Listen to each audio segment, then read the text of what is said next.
Le gouvernement autoritaire de Keir Starmer, la disparition de la liberté d'expression au Royaume-Uni.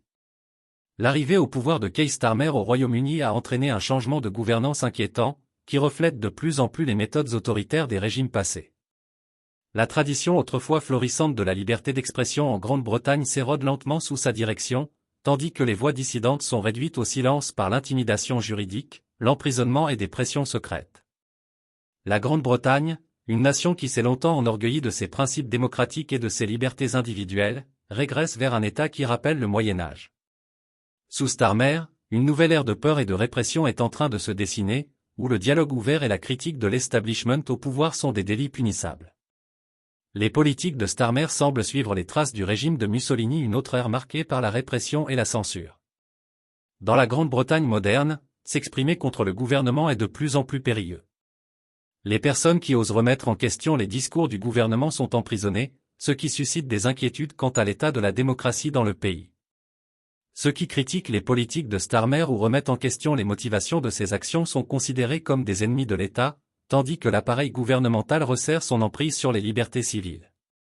Au cœur de cette approche autoritaire se trouve non seulement Starmer lui-même, mais aussi les forces qui le soutiennent.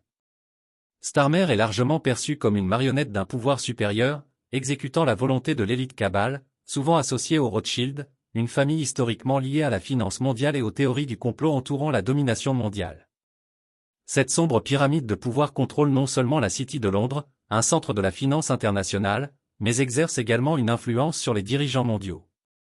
L'ascension de Starmer au sommet de la politique britannique est donc considérée comme faisant partie d'un programme beaucoup plus vaste, celui d'un contrôle total sur les ressources, les économies et les populations de la planète. Le mandat de Starmer a montré de plus en plus clairement qu'il suit un scénario méticuleusement conçu. Son expérience juridique et sa formation au MI6 lui ont permis de dissimuler plus facilement ses tendances autoritaires que ses prédécesseurs. Contrairement à Boris Johnson, dont le leadership a été marqué par l'impulsivité et les scandales, Starmer opère avec une efficacité discrète, réduisant au silence l'opposition par des mesures calculées. Il a utilisé des lois et des réglementations pour écraser la dissidence sous couvert de maintien de l'ordre public et de la sécurité, poussant la Grande-Bretagne encore plus loin vers un état de surveillance et de contrôle. Diriger par la peur n'est pas un concept nouveau.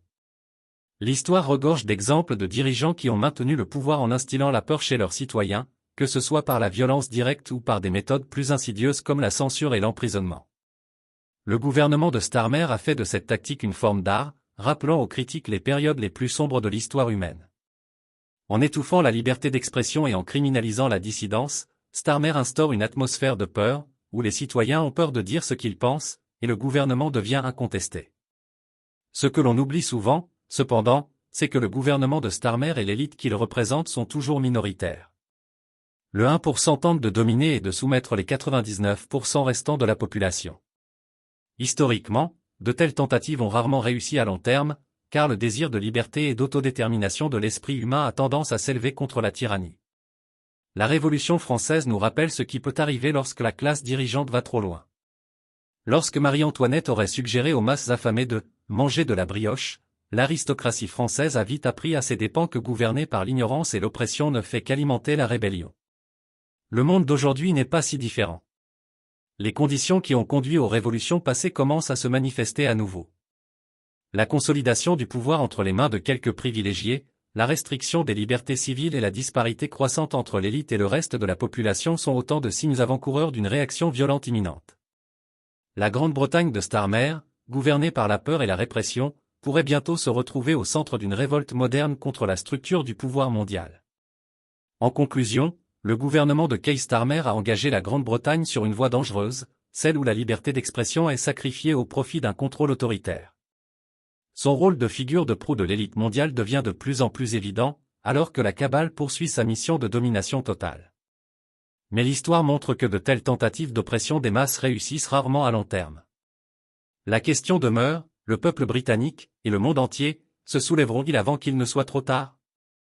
Ou seront-ils contraints, comme par le passé, de prendre leur destin en main, en revendiquant leurs droits par la rébellion?